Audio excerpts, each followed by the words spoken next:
Warahmatullahi wabarakatuh. Kami dari kelompok 12 yang beranggotakan Nurul Alawiyah, Ahmad Ramadhani, Rizky Alipia Okawati, dan Tri Wahyuni Suryandari. Di sini kami akan memaparkan materi tentang uji T. Apa itu uji T?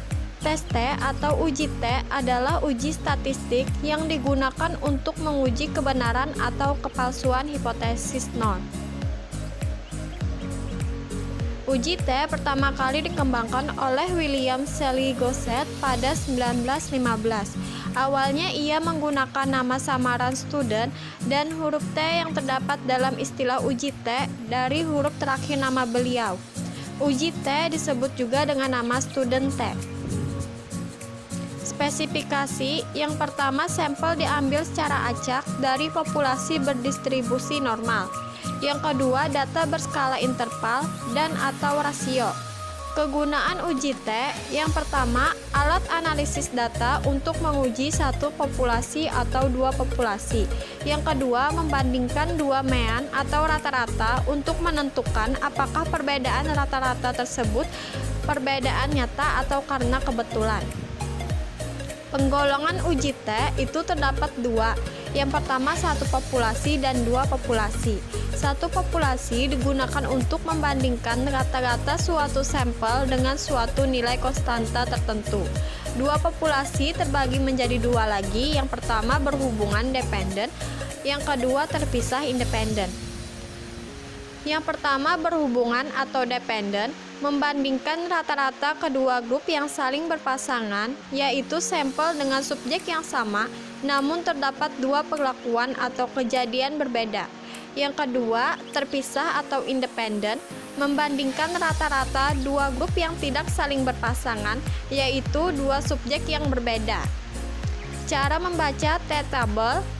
Contoh 1, jika diketahui A sama dengan 5%, 0,05 dan N sama dengan 10, maka T-tabel sama dengan T alfa dan N dikurang 1 itu adalah rumus DF. Sama dengan T alfanya kita masukkan 0,05, N-nya 10 dikurang 1 sama dengan 9. Jadi kita cari 0,05, DF-nya 9, maka didapat hasilnya 1,83311. Contoh 2, jika diketahui alfanya sama dengan 1% atau 0,01 dan N sama dengan 7, maka T-tabel sama dengan T alfa dan N dikurang 1 sama dengan T alfanya yaitu 0,01, N-nya 7 dikurang 1 sama dengan 6. Maka DF-nya kita cari 6, maka didapat hasilnya 3,14267. Contoh soal uji T satu populasi. Sebelum melakukan olahraga, mahasiswa olahraga diwajibkan untuk melakukan lompatan sebanyak 40 lompatan per menit. Dari 10 sampel acak terhadap mahasiswa olahraga, didapat data lompatan per menit sebagai berikut. Pertanyaannya, apakah dari sampel data di atas dapat disimpulkan bahwa lompatan dipenuhi oleh mahasiswa olahraga dengan menggunakan alfa 5%? Langkah pertama untuk menghitung suatu hipotesis adalah menentukan H0 dan H1-nya apa. H0-nya adalah mahasiswa diwajibkan melakukan lompatan sebanyak 40 kali lompatan. Maka H0 new sama dengan 40. Jika H0-nya adalah new sama dengan 40, maka H1-nya sama dengan new tidak sama dengan 40. Kemudian menentukan tingkat signifikansinya atau alfanya yaitu 5%. Jika didesimalkan menjadi 0,05. Langkah ketiga yaitu kita menentukan statistik uji dengan menggunakan rumus T sama dengan X bar dikurang mu 0 bagi S per akar R. X bar yaitu mean sampelnya atau rata-rata sampel. Mu 0 adalah mean populasi atau rata-rata awal. S sama dengan standar deviasi tabel. N yaitu banyak sampel atau jumlah sampel. Selanjutnya mencari nilai rata-rata. Ini ada tabel dari 10 sampel tadi, yaitu ada 26, kita kuadratkan menjadi 676, 31 kita kuadratkan menjadi 961, dan seterusnya sampai ke 10 sampel tadi. Lalu X kita jumlahkan keseluruhannya menjadi 230, dan yang X kuadrat kita jumlahkan menjadi 5804. Untuk mencari rata-rata atau X bar-nya yaitu sigma X per N. Sigma X-nya 230, N tadi adalah jumlah sampel 10. 230 dibagi 10 sama dengan 23. Mu 0 sama dengan 40. Di soal dikatakan bahwa lompatan yang diwajibkan adalah 40 lompatan per menit. Maka mu 0 sama dengan 40. Kemudian mencari S. S sama dengan akar N dikali sigma X kuadrat dikurang sigma X dikuadratkan per N dikali N-1 sama dengan, masukkan saja langsung nilai-nilainya tadi. N sama dengan 10, sigma X kuadrat yaitu 5804 dikurang sigma X 230 dikuadratkan per 10 dikali 10-1. 10 dikali 5804 sama dengan 58.040 dikurang 230 dikuadratkan menjadi 52.900 per 10 dikali 9 sama dengan akar 5140 dibagi 90 sama dengan 7,557. Langkah selanjutnya kita mencari T hitung dengan rumus X bar dikurang mu 0 dibagi S per akar N. Tadi kita sudah mencari nilai rata-ratanya atau X bar yaitu 23, mu 0 itu 40 dibagi S. S-nya adalah 7,557 dibagi akar N akar 10. Karena kita sudah mengetahui semua nilai-nilai tadi, langsung kita kerjakan saja sesuai rumusnya. Selanjutnya mencari daerah kritis dengan rumus T tabel. T alfa dibagi 2 dengan derajat kebebasan N dikurang 1. Masukkan nilai-nilainya.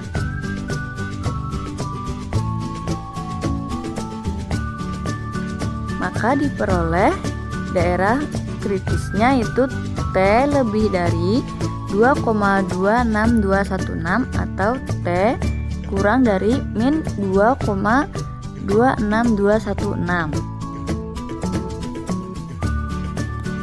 Selanjutnya mencari keputusan uji.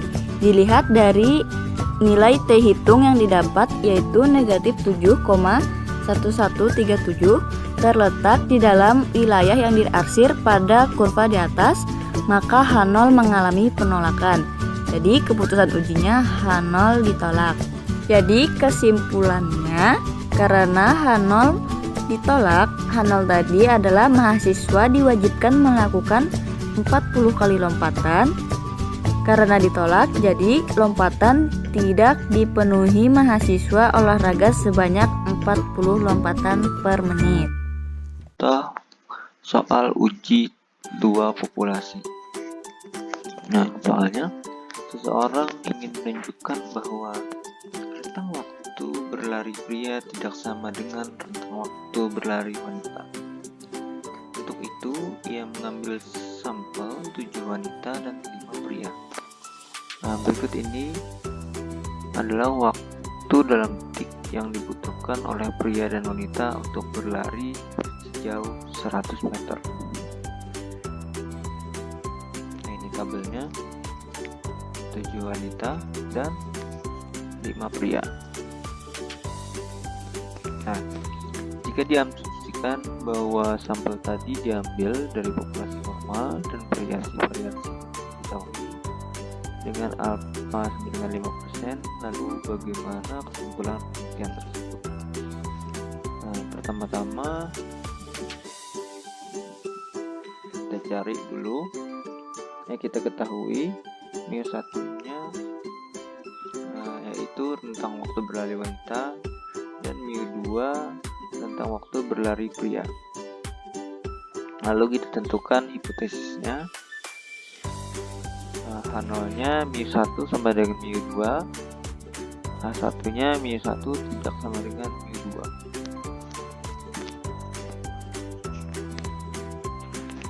Alfanya tadi 5% atau di 0,05%. Lalu yang ketiga kita buat statistiknya dengan rumus berikut.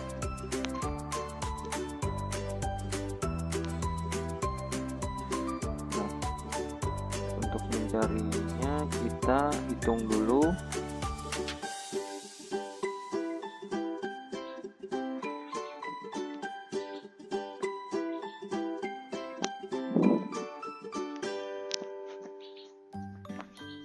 Jumlah dari rentang waktu tadi. Kita cari X pangkat 2 nya wanita dan pria, lalu dijumlahkan. Nah, selanjutnya setelah kita mencari X1 dan X2 nya, nah kita langsung masukkan ke rumus, yaitu mencari min-nya, jumlah X1 tadi dibagi N, jumlah dari sampelnya.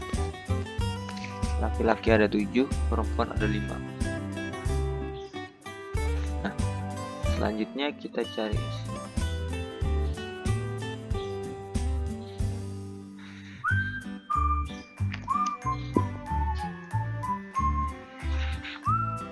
sehingga didapat untuk S1 atau laki-laki 10,295 dan S2 nya untuk perempuan yaitu 7,9.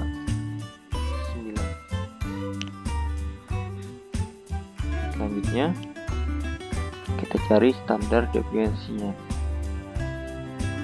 Dengan rumus tersebut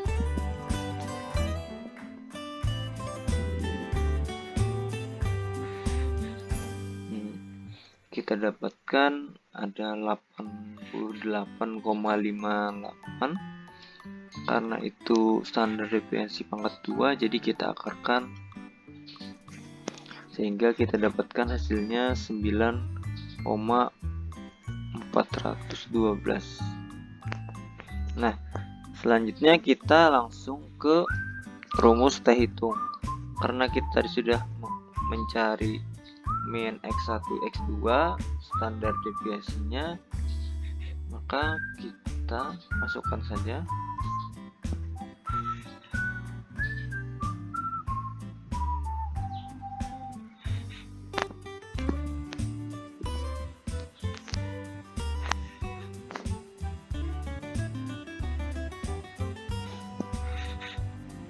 Nah, itu ada 0,342. Agar lebih mudah dalam mengalinya, maka dibuat ke desimal dulu, dibagi, diakarkan dulu, terus dikali, sehingga kita dapatkan hasilnya T hitungnya yaitu 3,275. Nah, lalu untuk daerah kritisnya T sama dengan 4 bagi 2 dan N1 tambah N2 dikurang 2. Ya. 0,05 bagi 2 7 tambah 5 kurang 2.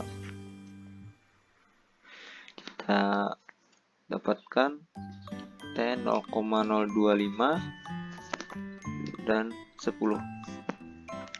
Di sana kita cari di T tabel, kita dapatkan hasilnya 2,28. Otomatis T itu lebih besar daripada 2,228 atau T lebih kecil dari negatif 228. Nah ini karena T hitung kita dapatkan tadi 3,275, maka strategi 0 ditolak. Nah, kesimpulannya rentang waktu berlari pria tidak sama dengan rentang waktu berlari wanita. Nah, selanjutnya sini ada kita contoh soal lagi. Seorang ingin meneliti efek senam terhadap penurunan berat badan. Kemudian 8 orang diambil secara acak dan diambil hasil pengukuran berat badan sebelum mengikuti senam dan sesudah 1 bulan rutin mengikuti senam. Ini datanya, data sebelum dan sesudah. Maka kita ketahui mu1-nya dulu, yaitu berat badan setelah senam, dan mu2-nya berat badan sebelum senam. Kita inisialkan sebelum itu X dan sesudah itu Y.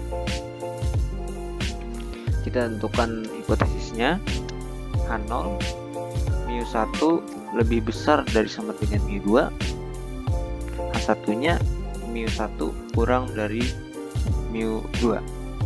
Nah, di sini kita mencari perbandingan berat badan sebelum dan sesudah, maka kita menggunakan perhitungan Pearity test, yang berarti analisis dua pengukuran per subjek yang sama terhadap suatu pengaruh dan perilaku tertentu.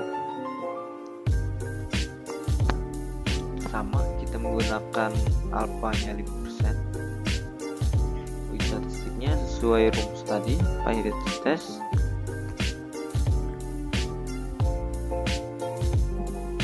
Kita hitung, mencari D-nya di mana itu X sebelum dan Y sesudah. Nah, data pada tabel ini didapat dari selisih perbedaan sebelum dan sesudah tadi, X dikurang Y. Contohnya untuk D yang pertama, berat badan sebelum itu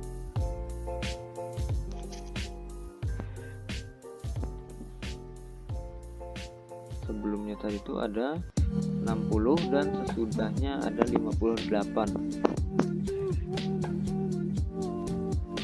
Nah, maka kita cari D nya tadi, X dikurang Y, kita dapatkan hasilnya negatif 2.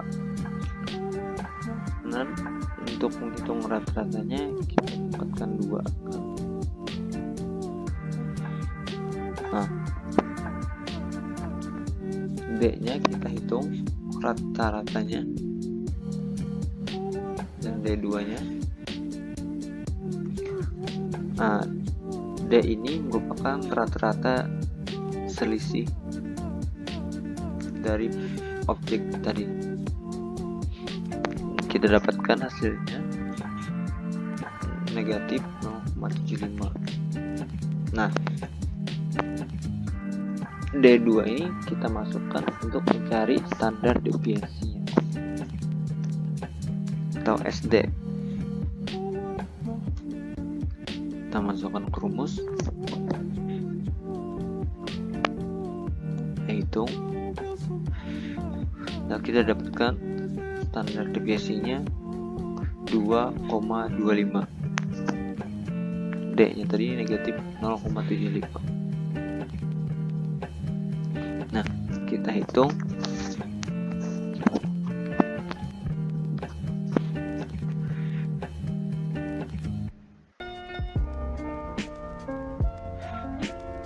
Sehingga kita mendapatkan hasilnya negatif 0,943. Lalu kita cari daerah kritisnya, N kurang 1, T-nya 0,05 dan N kurang 1-nya yaitu 7. Kita cari di T-tabel, mendapatkan hasil 1,895. Hitungnya negatif 0,943, maka H0 ditolak.